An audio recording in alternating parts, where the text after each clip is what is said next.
सिन्दूरारुण विग्रहां त्रिनयनां माणिक्यमौलिस्फुरत्तारानायकशेखरां स्मितमुखीमापीनवक्षोरुहां पाणिभ्यामलिपूर्णरत्नचस्कं रक्तोद्भलं बिभ्रतीं सौम्यां रत्नघटस्थरक्तचरणां ध्यायेत् परामम्बिकाम् अरुणां करुणातरङ्गिताक्षीं धृतपाशाङ्कुशपुष्पबाणचापाम् अणिमादिभिरावृता मयूखैः अहमित्येव विभावये भवानीं ध्यायेत् पद्मासनस्थां विकसितवदनां पद्मपत्रायताक्षीं हेमाभां पीतवस्त्रां करकलितलसद्येम पद्माम्बराङ्गीं सर्वालङ्कारयुक्तां सततमभयदां भक्तनम्रां भवानीं श्रीविद्यां शान्तमूर्तिं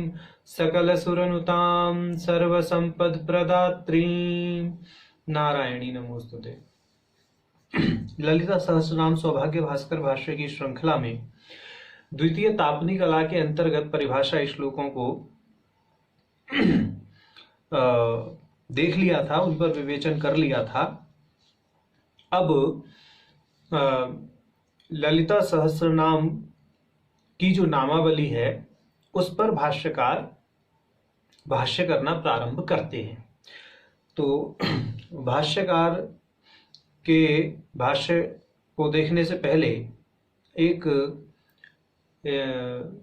बात का पुनर्स्मरण कर लेते हैं। जो द्वितीय कला के 9वें परिभाषा श्लोक में जैसे बताया था कि भाई ओमकार जो है वस्तुतः परमात्मा का ही नाम है, परमात्मा के ही वाचक हैं, और व्यवहारिक दृष्टिकोण से जो है उनमें वाच्य वाचक का भेद है, वाच्य वाचक का संबंध है, वह औपचारिक है, परंतु पारमार्थिक दृष्टि से वाच्य वाचक में अभेद है। तो इस दृष्टि से जो ओंकार है वह परमात्मा का नाम तो सिद्ध है ही, साथ ही साथ पारमार्थिक दृष्टि पर से ओमकार भी सिद्ध ही होते हैं, क्योंकि जो सृष्ट नाद है यानी जिस नाद की सृष्टि होती है वह भी परमात्मा से अभिन्न ही है। तो इस दृष्टि से जो नाद का बीज ओमकार है वह भी परमात्मा ही सिद्ध होते हैं। ऐसा अब प्रश्न यह उठता है कि भाष्यकार ने ओमकार के इस विशद विवेचन को 9वें परिभाषा श्लोक के भाष्य में क्यों प्रस्तुत किया। उन्होंने यह क्यों ख्यापित किया कि जो वाच्य वाचक का संबंध है, जो भेद घटित संबंध है वह औपचारिक है, वस्तुतः तो अभेद ही है, नाम और नामी में अभेद है। यह उन्होंने क्यों ख्यापित किया? तो उन्होंने इसलिए ख्यापित किया कि ओंकार का जो मतलब वाचक जो ओंकार है उसका वाच्य के साथ में अभेद ख्यापित करने से यह समझ लेना चाहिए उपलक्षण की दृष्टि से कि ललिता सहस्रनाम में भी जो भगवती के अब नाम परिगणित होंगे, जो नाम उसमें भगवती के आएंगे, वह नाम भगवती के साथ ऐक्य रखते हैं, यानी भगवती के नाम में और भगवती में अभेद है। यह ख्यापित करने के लिए उन्होंने ओंकार का विशद विवेचन प्रस्तुत किया था। तो नाम और नामी का जो व्यवहारिक भेद है, औपचारिक भेद है, उस भेद पर दृष्टि केंद्रित ना करके, बुद्धि केंद्रित ना करके साधक को जो पारमार्थिक स्तर पर, उच्च स्तर पर जो नाम और नामी का अभेद है, उस अभेद पर ही अपने मन को स्थिर करना चाहिए, बुद्धि को स्थिर करना चाहिए। नाम और नामी में, भगवती के नाम में और भगवती में सर्वथा अभेद मानते हुए ही इसका पाठ करें।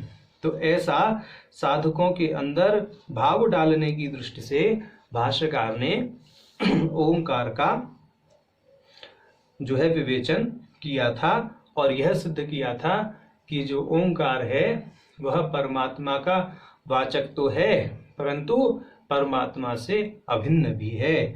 वाच्य वाचक संबंध तो औपचारिक है, वास्तविक नहीं है। वस्तुतः तो नाम और नामी में अभेद है। और कलयुग में भी नाम कीर्तन पर बहुत जोर दिया गया है। भगवान का नाम कीर्तन करने से जो मानव है वह भवसागर से पार हो जाता है। तुलसीदास जी ने कहा भी है, कलयुग केवल नाम आधारा, सुमिर सुमिर नर उतरहि पारा।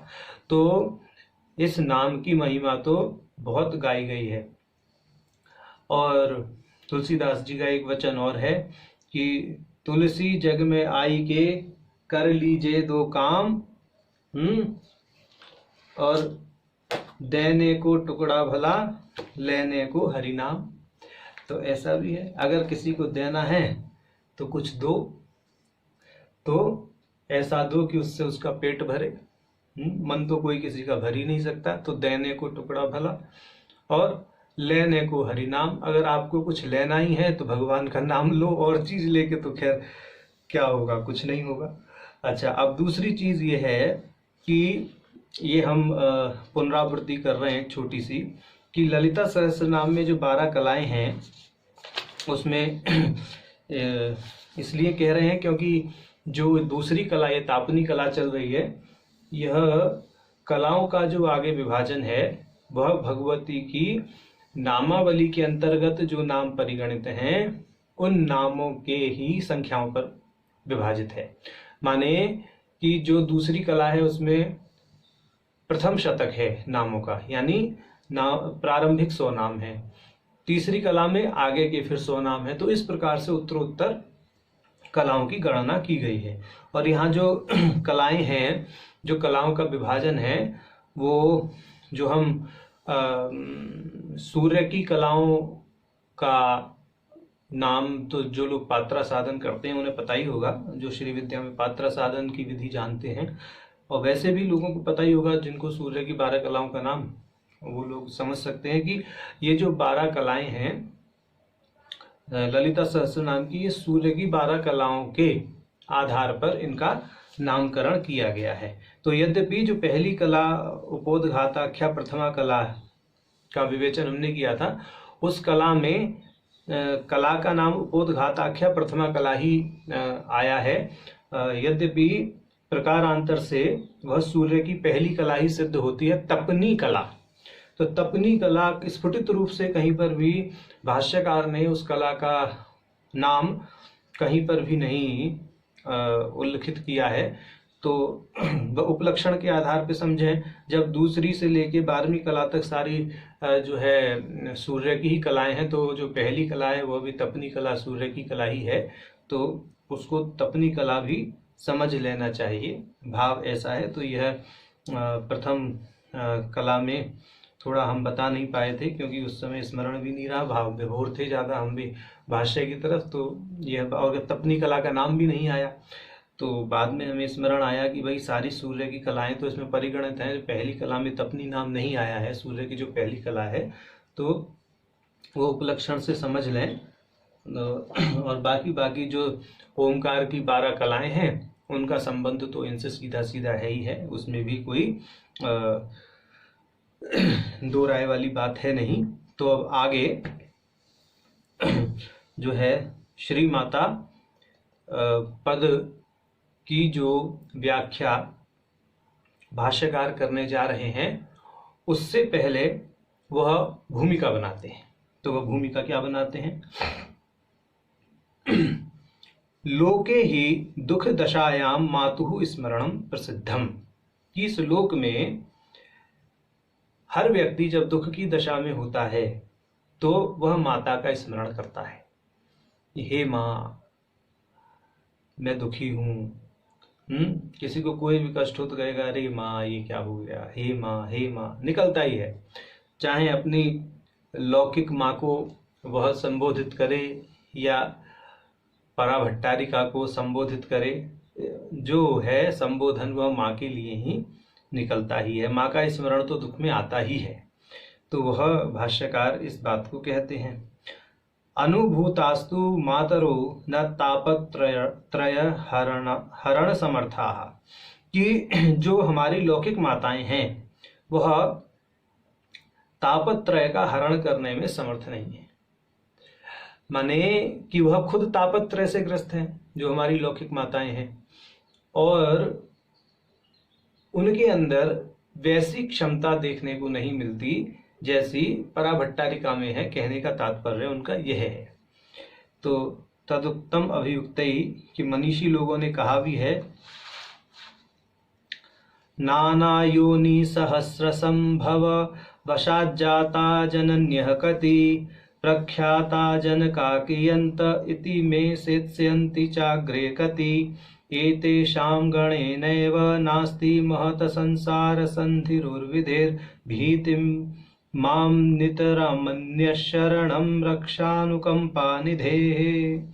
कि भाई मनीषी लोगों ने कहा है कि हमारे न जाने कितने जन्म हो चुके हैं, हमारी न जाने कितनी माताएं रह चुकी हैं, हमारे न जाने कितने पिता रह चुके हैं, और आगे न जाने कितने जन्म होंगे, कितने माता पिता होंगे, इसकी कोई भी गणना करना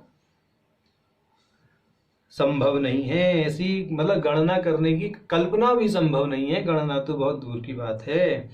तो हे रक्षानुकंपा निधे, हे भगवती, पराभट्टारिका को संबोधन करते हुए कह रहे हैं, तो हे रक्षानुकंपा निधे, मैं आपकी अनन्य शरण में आ गया हूं, मुझे संसार समुद्र के भय से बचाओ, मेरी नैया पार लगाओ। तो यहाँ पर भाष्यकार यह भाव प्रकट कर रहे हैं कि भाई ये जो लौकिक माताएं हैं जिनसे हमें यह शरीर प्राप्त हुआ है, वह हमारे तापत्रय के हरण करने में समर्थ नहीं है। अगर जीव को अपना उद्धार करना है, इस भवसागर से उत्तीर्ण होना है, इस तापत्रय से विमुक्त होना है, तो उसको तो उस परम चिति का ही आश्रय लेना पड़ेगा।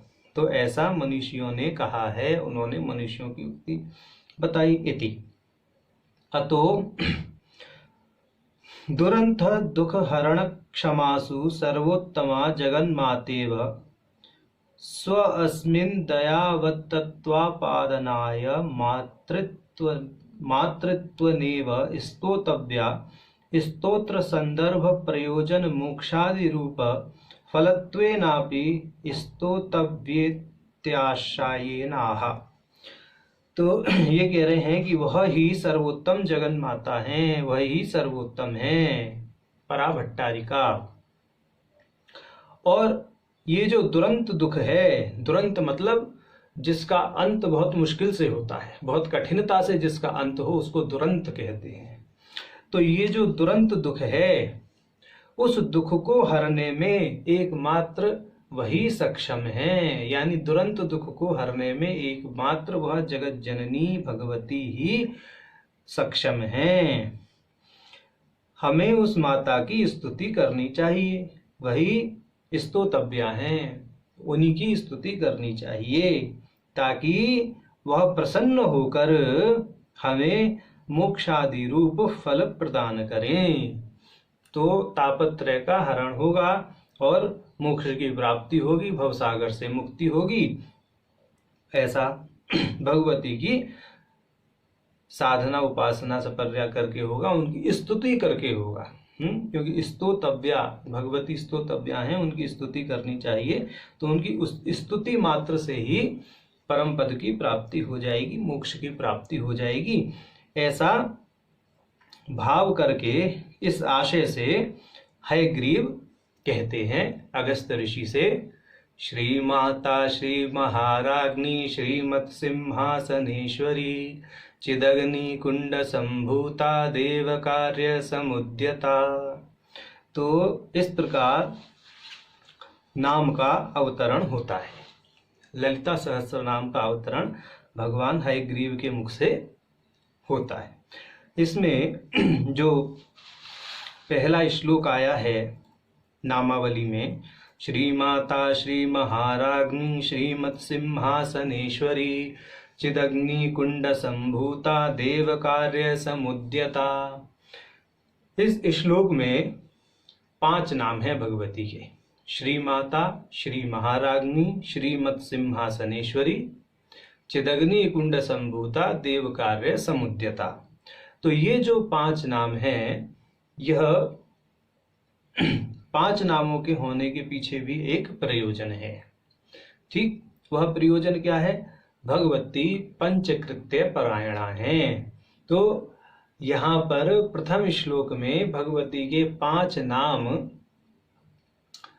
होने का तात्पर्य यही है कि भगवान हयग्रीव भगवती के 5 रूपों का मानसिक स्मरण भी कर रहे हैं और वाणी की दृष्टि से, वाचिक दृष्टि से वह भगवती के श्री माता, श्री महाराग्नि, श्रीमत् सिंहासनेश्वरी, चिदग्नि कुंड संभूता, देवकार्य समुद्यता, यह 5 नाम ले रहे हैं।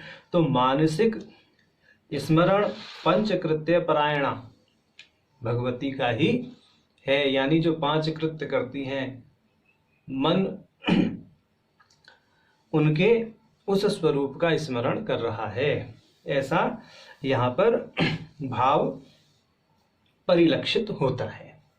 अब श्री माता पद की व्याख्या में जो भास्कर राय जी हैं वो अपने भाष्य को प्रारंभ करते हैं।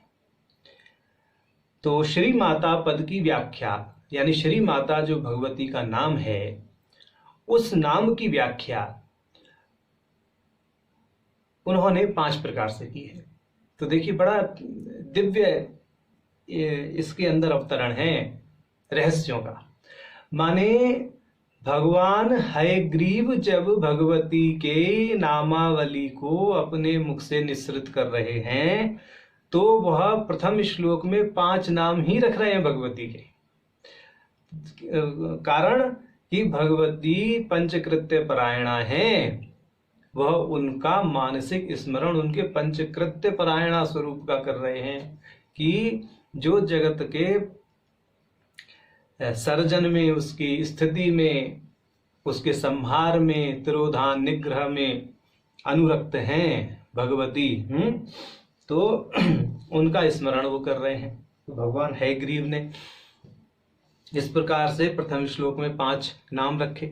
अब श्री माता पद की व्याख्या जो भाष्यकार कर रहे हैं, माने जो प्रथम श्लोक में प्रथम भगवती का नाम है उसकी व्याख्या जब भाष्यकार कर रहे हैं तो वह भी 5 प्रकार से उस श्री माता पद की व्याख्या करते हैं। तो यहां पर भी यही ध्वनित होता है कि भाष्यकार भी हयग्रीव भगवान के भाव का क्या कर रहे हैं? अनुसरण कर रहे हैं कि उन्होंने 5 नामों को प्रथम श्लोक में बोला तो उन्होंने प्रथम नाम के भी 5 अर्थ कर दिए पंचकृत्य परायणा भगवती के। यह रहस्य हमें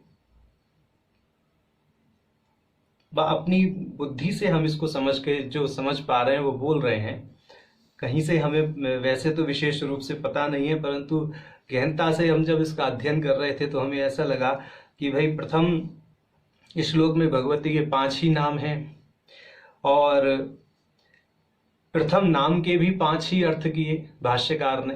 तो इस 5 का क्या अर्थ है? तो ये 5 का अर्थ यही है कि भाई जो भगवती हैं पंचकृत्य परायणा हैं, ऐसा भाव है। अब देखिए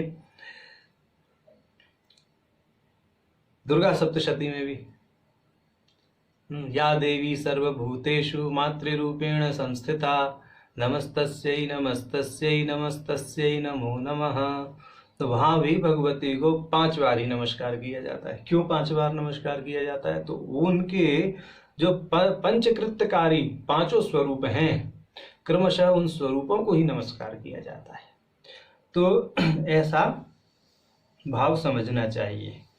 तो 5 की संख्या का भी तांत्रिक दृष्टि से बहुत महत्व है। तो उसको भी हम ध्यान में रखें। अब भाष्यकार भाष्य करते हैं श्री माता पद का और उसमें सबसे पहले वह श्री पद का भाष्य करते हैं। श्रीति श्रियो लक्षम्या माता श्रीति गिरूपलक्षणम तदवाचकम एव वा। कहते हैं कि श्रेयो लक्षम्या यानी श्री माने लक्ष्मी की माता, जो लक्ष्मी की माता हैं श्री रीति, वह श्री हैं। गिहि उपलक्षणम तदवाचकम एव वा। वो कह रहे हैं जो गी है, गी माने सरस्वती के, गकार के ऊपर बड़ी ई की मात्रा, दीर्घ ईकार। गी का अर्थ होता है सरस्वती।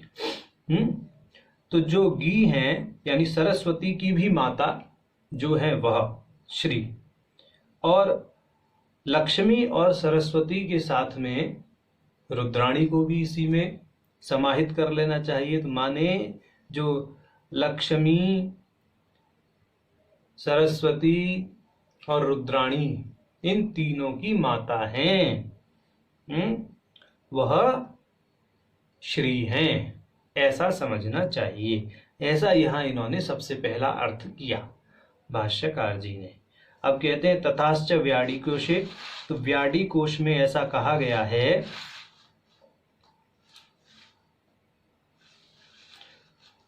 लक्ष्मी सरस्वती धात्री वर्ग संपद विभूति शोभासु उपकरण वेश रचना विद्यासु श्री विद्ये प्रथिते। कि जो श्री का अर्थ है वह व्याडी कोश में इन प्रकार से किया गया है। यानी श्री का अर्थ लक्ष्मी, सरस्वती, धात्री, धात्री माने पृथ्वी, या जो नर्स होती हैं उनको भी धात्री कहते हैं। वर्ग माने समूह या परिवार, संपत्ति धन संपदा ये सब, विभूति माने सफलता, शोभा यानी सुंदरता, उपकरण माने जीवन निर्वाह के जो साधन होते हैं वह, वेश रचना माने साज सज्जा आभूषण आदि जो मनुष्य करता है, और परिपक्व बुद्धि को भी श्री कहा गया है। और इसी के साथ जो पक्ष का प्रथम दिवस होता है, प्रथिते, जो पक्ष का प्रथम दिवस होता है उसको भी श्री कहा गया है। तो व्याडी कोश में इन वस्तुओं के लिए श्री पद का प्रयोग किया गया है। माने लक्ष्मी के लिए श्री का, सरस्वती के लिए भी श्री का, धात्री के लिए भी श्री पद का, वर्ग यानी परिवार के लिए भी श्री पद का, संपत्ति के लिए भी श्री पद का, विभूति के लिए भी श्री पद का, शोभा के लिए भी श्री पद का, जीवन निर्वहन के जो साधन है यानी उपकरण है उनके लिए भी श्री पद का प्रयोग है, वेश रचना आभूषण आदि के लिए भी श्री पद का प्रयोग है, परिपक्व बुद्धि के लिए भी श्री पद का प्रयोग है, विद्या के लिए भी श्री पद का प्रयोग है, और पक्ष के प्रथम दिवस के लिए भी श्री पद का प्रयोग बताया है व्याडी कोश में। इति, ऐसा इन्होंने व्याडी कोश में बताया। अब कहते हैं तथाश्च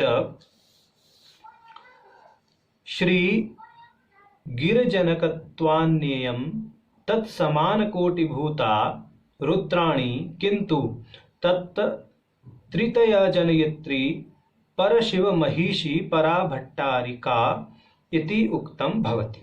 ये कहते हैं कि श्री माने लक्ष्मी, गी माने सरस्वती, तो लक्ष्मी सरस्वती की जननी होने के कारण श्री गिर जनकत्वात्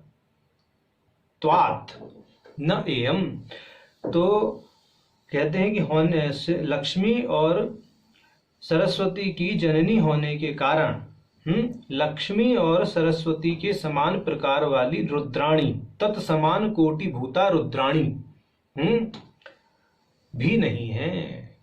यानी कि जो भगवती श्री हैं महाभट्टारिका, जिनकी बात यहाँ पर चल रही है, कि वह चूंकि लक्ष्मी और सरस्वती की जननी है, इसलिए उनके समान भूत, उनके समान कोटि की जो भगवती रुद्राणी हैं, उमा रमा ब्रह्माणी, इन तीनों की बात हो रही है यहाँ, जो भगवती रुद्राणी हैं, उमा हैं, तो वह उनके समान भी नहीं है, वह वो भी नहीं है, क्योंकि उनसे तो उमा रमा ब्रह्माणी तीनों की उत्पत्ति हुई है।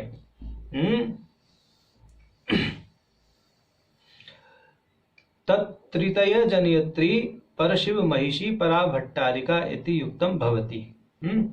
तो वह ये तीनों नहीं है, वह तो इन तीनों लक्ष्मी सरस्वती और रुद्राणी की जननी है, वह तो परम शिव की संगिनी परम शिव की संगनी माने परम शिव और शिव में भेद समझ लीजिए। जो शिव हैं, जिनको लौकिक भाषा में यहाँ शिव कहा जा रहा है, और आमतौर पर लोग जो शिव के स्वरूप को समझते हैं, शिव और पार्वती के स्वरूप को समझते हैं, तंत्र में शिव और शक्ति का जो उपयोग है पद का, शिव और शक्ति पद का प्रयोग, वह एक अलग दृष्टि से हुआ है। शिव के लिए प्रकाश और शक्ति के लिए विमर्श पद का प्रयोग हुआ है। कोई स्वरूपगत आधार लेकर के शिव शक्ति पद का प्रयोग तंत्र में नहीं हुआ है। वैसे कर्मकांड आदि में पौराणिक दृष्टि से तो शिव और पार्वती, उमा महेश्वर, रुद्र रुद्राणी, इनके स्वरूपों की चर्चा मिलती है, परंतु तांत्रिक दृष्टिकोण से जहां शिव और शक्ति पद का प्रयोग होता है, वहां प्रकाश और विमर्श समझना चाहिए। शिव को प्रकाश और शक्ति को विमर्श समझना चाहिए। जहां परम शिव पद का प्रयोग होता है, तो वह परम शिव उस शिव शक्ति के भी कारण सिद्ध होते हैं। ठीक है, और वह उन परम शिव में जो शक्ति है वो तादात्म्यापन्न भाव से रहती है।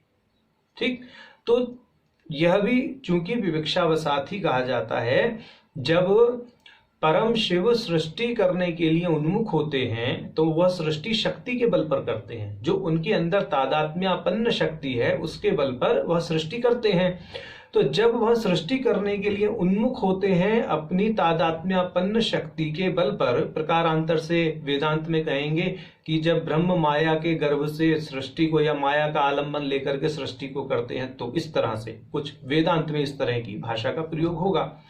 तो तांत्रिक दृष्टि से कहें, तांत्रिक सिद्धांत की दृष्टि से कहें कि जब परम शिव तादात्म्यापन्न शक्ति का आलंबन लेकर के या उस तादात्म्यापन्न शक्ति के माध्यम से सृष्टि करने के लिए उन्मत्त होते हैं, तो वह शिव रूप से सर्वप्रथम अभिव्यक्त होते हैं, प्रकाश रूप से अभिव्यक्त होते हैं, और वह प्रकाश स्वाभाविक रूप से शक्ति के रूप में क्या होता है, विमर्शित हो जाता है, चारों तरफ फैल जाता है। तो शिव और शक्ति का जो उदय है परम शिव से, वह परम शिव के अंतर्गत जो सन्निहित तादात्म्यापन्न रूप से रहने वाली शक्ति हैं, उनके माध्यम से होता है। यह तंत्र दर्शन का एक बहुत रहस्यमय और बारीक सिद्धांत है, यह समझना चाहिए।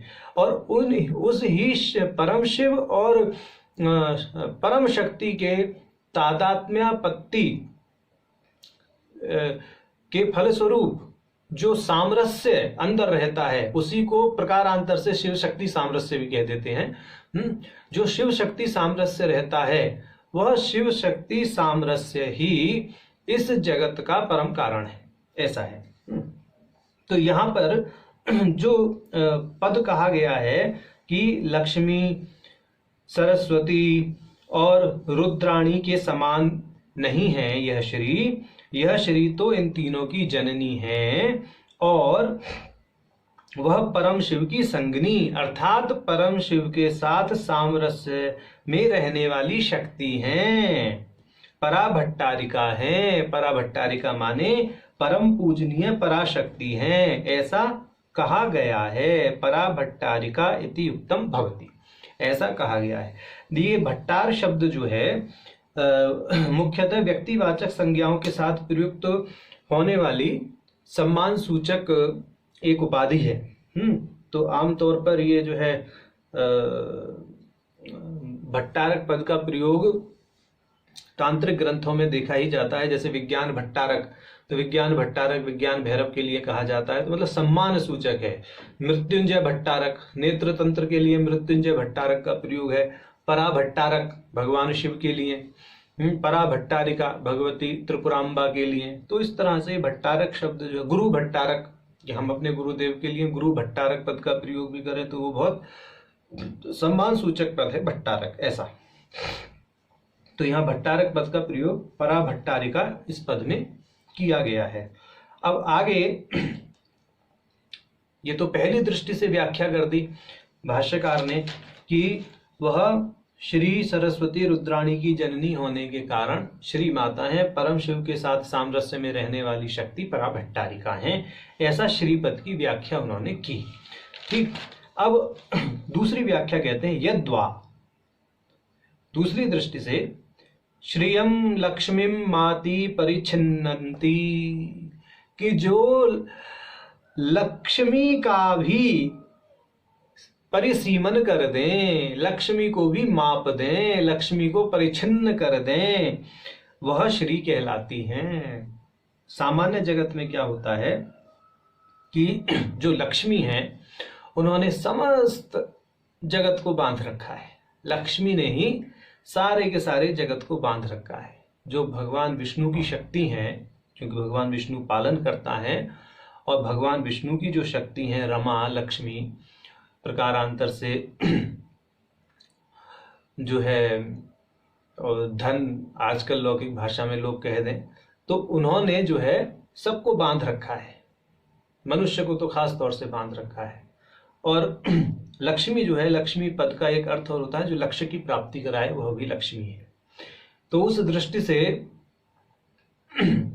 पत्नी भी लक्ष्मी सिद्ध हो जाती है, धन भी लक्ष्मी सिद्ध हो जाता है, मित्र भी लक्ष्मी सिद्ध हो जाता है, संबंधी भी लक्ष्मी सिद्ध हो जाते हैं, जल भी लक्ष्मी सिद्ध हो जाता है। तो मनुष्य के लिए भिन्न भिन्न वस्तुएं लक्ष्मी सिद्ध हो जाती हैं। इसी प्रकार से अन्य जीव जंतुओं के लिए उनके उपयोग की जो जो वस्तुएं हैं वह लक्ष्मी सिद्ध हो जाती हैं, क्योंकि उनके जीवन में जिस जिस लक्ष्य की प्राप्ति, यानी भूख से निवृत्ति प्राप्ति करने के लिए अगर कोई चिड़िया दाना खा रही है तो वो दाना उसके लिए लक्ष्मी होगी। ठीक है, तो लक्ष्मी ने सभी जीवों को अपने कार्य क्षेत्र के अंतर्गत परिसीमित कर रखा है, ऐसा। और ये भगवती जिनका ललिता सहस्रनाम में जो श्रीपद जिनके लिए प्रयुक्त हुआ है, वह तो उस श्री को भी माप देती हैं। तो श्रियम लक्ष्मीम माति परिच्छिन्नति, कि जो श्री का भी परिच्छिन्न कर दें, जो श्री को भी माप दें, लक्ष्मी को भी माप दें। यहाँ पे श्रीपद उन्होंने लक्ष्मी के लिए करके तब जो है ऐसा कहा है भाष्यकारों ने, यानी श्रियम लक्ष्मीम, यानी श्री माने लक्ष्मी का जो मापन कर दें, ऐसा। अब देखिए आगे बोलते हैं, परिच्छेद्यापेक्षया परिच्छेदस्याधिक्यावश्यम भाव अदनविधक श्री रूपो मोक्ष इत्यर्थः। कहते हैं कि परिच्छेद की अपेक्षा से जो उस लक्ष्मी को भी परिच्छिन्न कर दे, जिसने सभी जीवों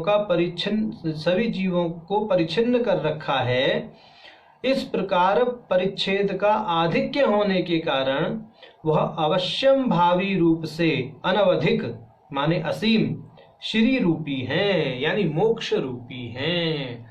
तो कहने का अर्थ ये है, जिस लक्ष्मी ने, यानी जो विष्णु की सहचरी हैं, सहचरी शक्ति हैं, उन लक्ष्मी ने सारे जीवों को बांध रखा है, सारे जीवों को परिच्छिन्न कर रखा है। अब उन्होंने क्या कर रखा है कि उस लक्ष्मी को भी परिच्छिन्न कर रखा है, जिसने इस पूरे जगत को परिच्छिन्न कर रखा है। तो उनका जो परिच्छेद का विस्तार है, वो लक्ष्मी यानी जो विष्णु की सहचरी शक्ति है उससे भी अधिक है। उससे अधिक भी कितना बोल दिया इन्होंने बोल दिया अनवधिक। अनवधिक का मतलब है कि जिसकी कोई अवधि ही ना हो, इतना परिच्छेद का विस्तार है उनकी सीमा का विस्तार अनवधिक, जिसकी कोई सीमा ही नहीं है, मतलब असीम है, उनका विस्तार असीम है। तो जिसका विस्तार असीम है वह तत्व क्या है? वह साक्षात श्री रूप है। वह तत्व ही असीम विस्तार वाला जो तत्व है, जो भगवती हैं, वह साक्षात श्री रूप हैं, मोक्ष इत्यर्थ, और साक्षात वह मोक्ष स्वरूपा हैं। माने जो परिसीमित करने वाली लक्ष्मी से भी परे हैं, उनको उस लक्ष्मी तक ही आमतौर पर लोगों की बुद्धि जाती है जिस लक्ष्मी ने, जिस श्री ने लोगों को बांध रखा है। परंतु यहाँ पर तो श्री माता पद में जिस श्री पद की बात हो रही है वह तो उस लक्ष्मी को भी बांध लेती हैं जिस लक्ष्मी तक सामान्य लोगों की गति है, जिस लक्ष्मी तक सामान्य लोग सोच सकते हैं। बोले यहाँ तो उस लक्ष्मी को भी उन्होंने बांध रखा है, उसको माप रखा है। श्रियम माती इति श्री माता, जो ऐसी लक्ष्मी का मापन कर दे जिसने लोगों को माप रखा है, लोगों को परिच्छिन्न कर रखा है, उसको श्री माता कहते हैं, ऐसा अर्थ है। और वह साक्षात मोक्ष स्वरूपा है, क्योंकि उनका जो विस्तार है वो अनवधिक है। अनवधिक मतलब सीमा से अधिक है, उसकी कोई सीमा ही नहीं है, ऐसा कहने का अर्थ है। अवधि माने सीमा के, तो अनवधिक माने जिसकी कोई सीमा ही ना हो, इतना जिसका विस्तार हो वह। तो अब कहते हैं कि भाई ऐसी श्रुति भी है। क्या श्रुति प्रसिद्ध है? सा ही श्रीरमृता सताम, कि जो मनीषी लोग हैं उनके लिए तो वह साक्षात अमृत है, अमृत स्वरूपा है। अमृत माने वेद के भी, तो वह साक्षात वेद स्वरूपा है, ऐसा समझना चाहिए। अब कहते हैं इसमें आगे भाष्यकार, त्रयीम माति ब्रह्मणे बोधयति परिच्छेदेन व्यसृजति वा। कहते हैं कि ये साक्षात अमृत स्वरूप है, मोक्ष स्वरूप है, वेद स्वरूप है, जिन्होंने तीनों वेदों का विन्यास किया सृष्टि के प्रारंभ में, और ब्रह्मा के लिए इन वेदों को प्रदान किया।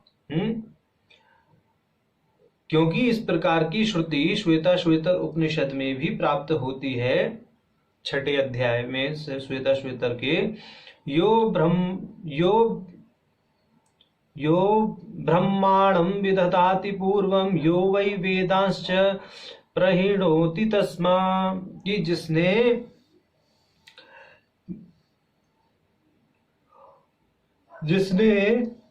तीनों वेदों का विन्यास करके वेदों का ज्ञान ब्रह्मा को प्रदान किया, जिसने ब्रह्मा की रचना भी की, ऐसा, और वेदों को विन्यस्त करके ब्रह्मा को प्रदान किया, ऐसी श्रुति श्वेताश्वेतर उपनिषद में प्राप्त होती है।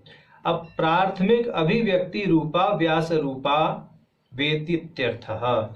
अब ये कहते हैं कि इस प्रकार वह भगवती सर्वप्रथम व्यास के रूप में अभिव्यक्त हुई। व्यास का अर्थ हुआ त्रयम मातीति व्यास, जो 3 वेदों का विन्यास करे उन्हें व्यास कहते हैं। तो सर्वप्रथम चूंकि भगवती ने तीनों वेदों का विन्यास किया और ब्रह्मा को प्रदान किया, ब्रह्मा की रचना भी की, यही नहीं कि सिर्फ ब्रह्मा को प्रदान किया, उन्होंने वेदों का विन्यास भी किया। और यो ब्रह्माणं विदधाति पूर्वम यो वै वेदांश्च प्रहिणोति तस्मा, कि जिसने ब्रह्मा को भी रचा, ब्रह्मा के लिए वेदों को प्रदान भी किया, तो उन श्री की हम बात कर रहे हैं। और प्राथमिक दृष्टि से देखा जाए तो सर्वप्रथम व्यास के रूप में वह अभिव्यक्त हुई, ऐसा। तो ये इन्होंने दूसरा अर्थ किया श्री माता शब्द का। तो पहला अर्थ तो हुआ श्री सरस्वती रुद्राणी की जननी श्री माता, श्री आदि की जननी श्री माता। दूसरा अर्थ हुआ श्री को मापने वाली, श्रियम माती इति श्री माता। ऐसा 2 अर्थ यहां पर हो गए। अब तीसरा अर्थ करते हैं। देखिए, एक श्री का अर्थ विष भी होता है, विष, जहर, गरल। तो उसके आधार पर अर्थ करते हैं। श्रियम विषम, यानी विष को माती कंठे स्थापयतीति वा, अनयोः पक्षयोर नाम पुल्लिंगम भवति। अब कहते भाई अब तक जो हमने दो नाम बताए, जो दो नाम बताए अब तक, वह दो नाम तो स्त्रीलिंग में बताए गए। अब तीसरा नाम पुल्लिंग में बता रहे हैं। श्री माता का एक पुल्लिंग अर्थ भी है कि वह ये है, श्रियम विषयम माति कंठे स्थापयतीति, कि जो श्री माने विष को अपने कंठ में स्थापित कर ले, वह श्री माता माने कंठ को, विष को अपने कंठ में स्थापित करने वाला, अपने कंठ में अवरुद्ध करके रख लेने वाला साक्षात भगवान शिव के स्वरूप की ओर संकेत कर रहे हैं। तो श्रेयम विषयम माति कंठे स्थापयति दिवा अनयो पक्षयोर नाम पुल्लिंगम भवति।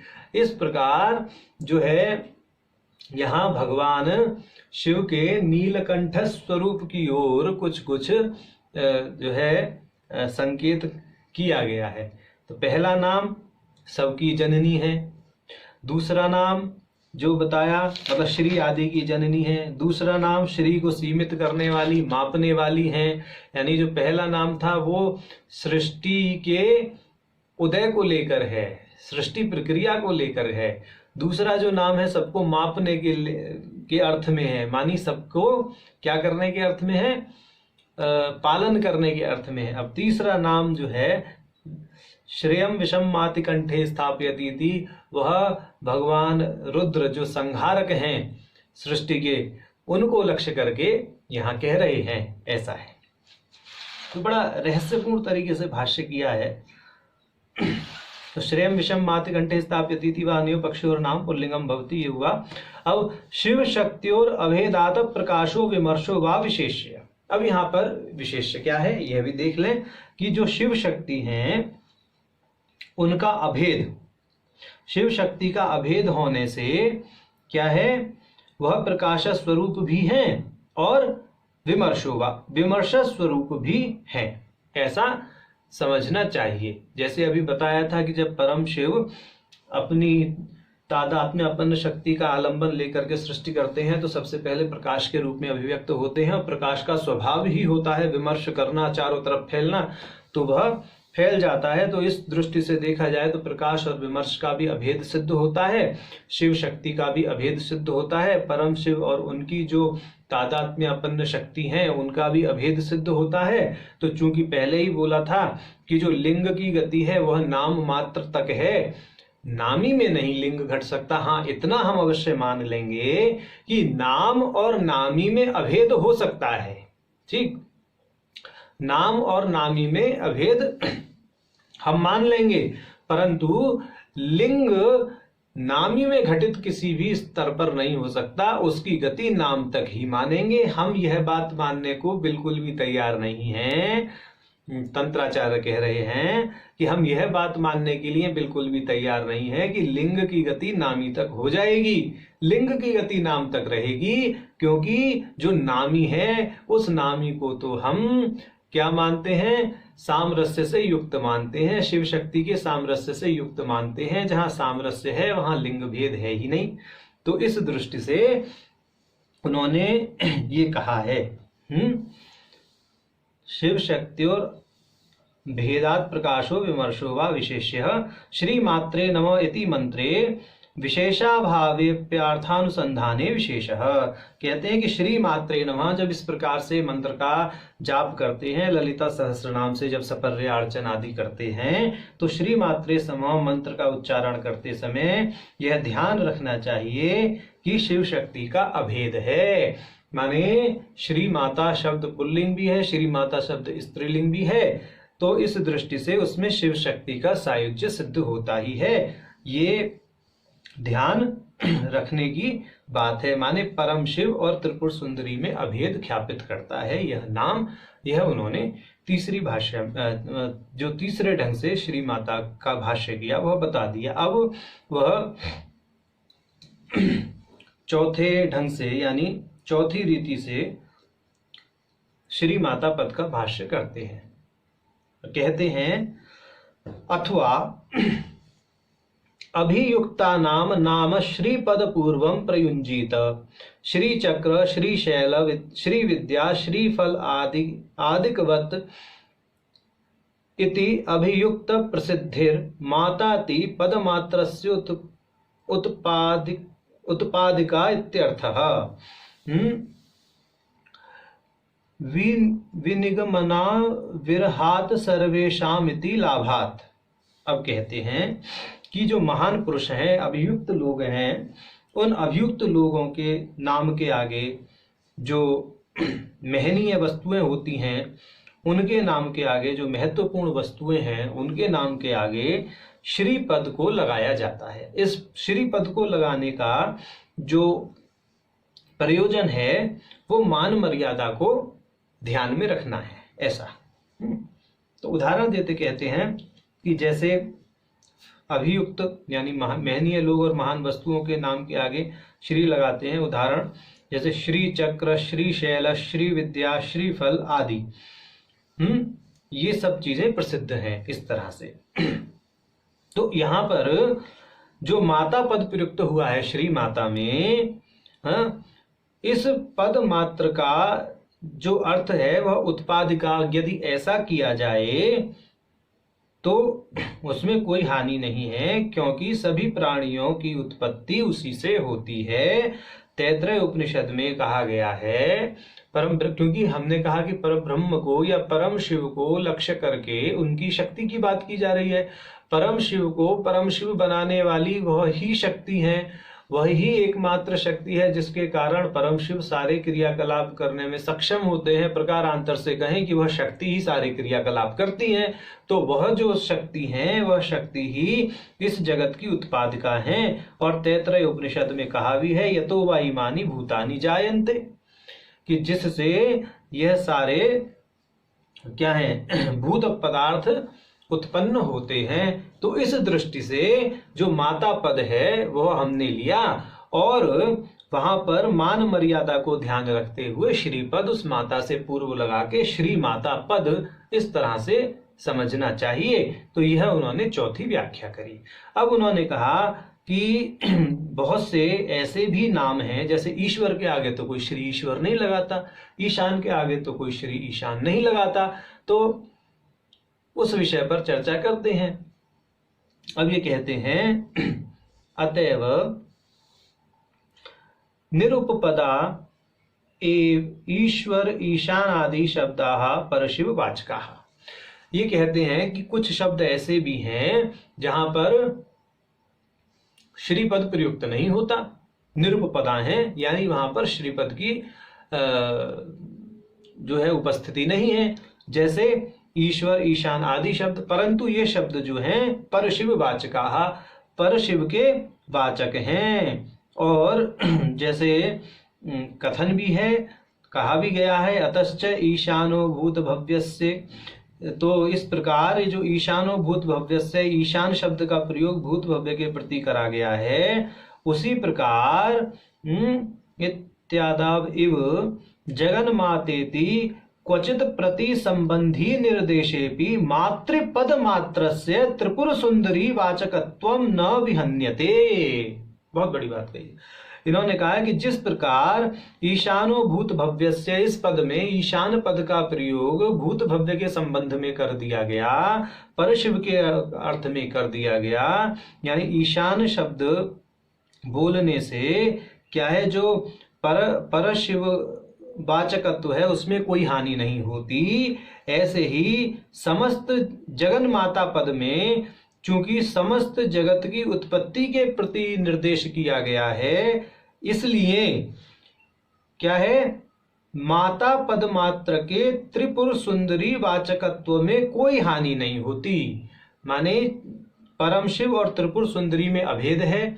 जब ईशान पद कहने से परम शिव पद का ग्रहण किया गया, तो यहाँ माता पद कहने से त्रिपुर सुंदरी का ग्रहण कर लेना चाहिए। तो माता पद मात्र के त्रिपुर सुंदरी वाचकत्व में कोई हानि नहीं है, अतः माता पद भगवती त्रिपुर सुंदरी का वाचक है, ऐसा यहाँ पर भाष्यकार ने सिद्ध किया।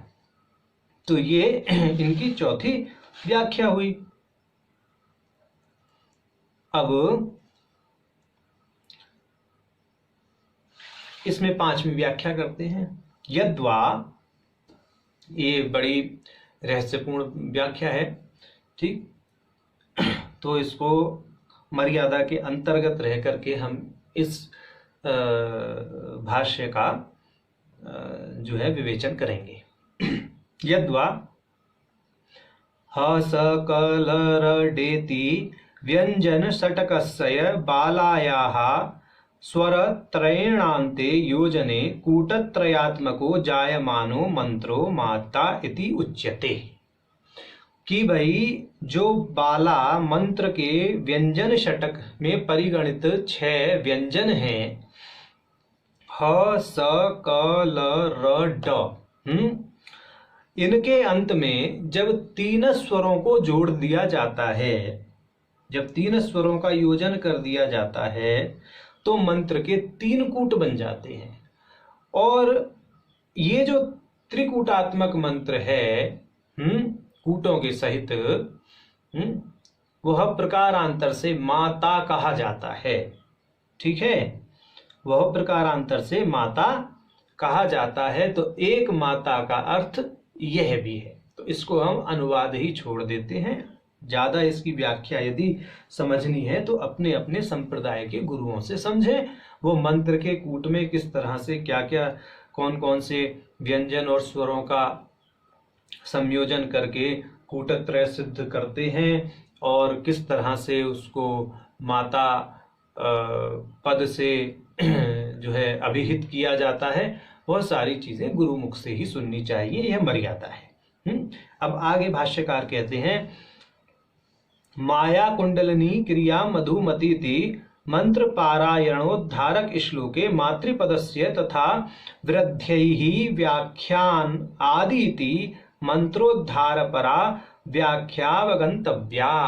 उन्होंने कह दिया कि भाई मैंने संकेत कर दिया है कि ये जो हसकल रड, ये जो षड व्यंजन है, ये व्यंजन षटक है, इस व्यंजन षटक से 3 स्वर लगा करके बाला मंत्र को 3 कूटों में बांटो, वह माता कहलाता है।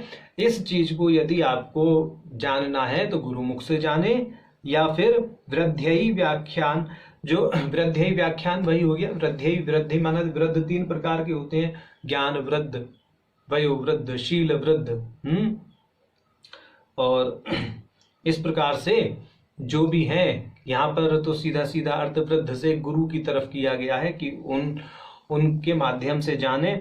और दूसरा, ये जो माया कुंडलिनी क्रिया मधुमती, ये जो इन्होंने उद्धृत किया है यहाँ पर बच्चे श्लोक का एक अंश, ये जो है श्री बाला लघु स्तवराज का 18वां श्लोक है और बड़ा सुंदर श्लोक है, हमें तो बहुत प्रिय है कि माया कुंडलिनी क्रिया मधुमती काली कला मालिनी मातंगी विजया जया भगवती देवी शिवा शांभवी शक्ति शंकर वल्लभा त्रिनयना वाग्वादिनी भैरवी ह्रींकारी त्रिपुरा परा परमयी माता कुमारी त्यसी।